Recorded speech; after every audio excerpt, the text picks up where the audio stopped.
কোরআন মাজিদে একজন নবীর দাড়ির কথা উল্লেখ করা হয়েছে, তিনি কোন নবী?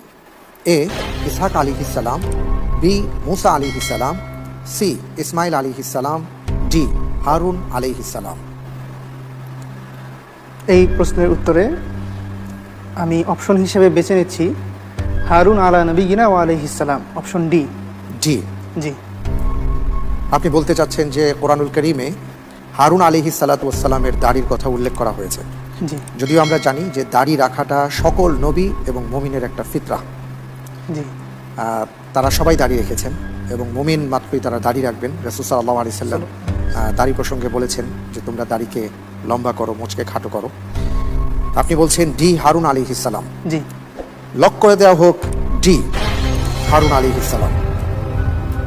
আপনি যে উত্তরটি দিয়েছেন আপনার উত্তরটি সঠিক হয়েছে। আলহামদুলিল্লাহ। আলহামদুলিল্লাহ।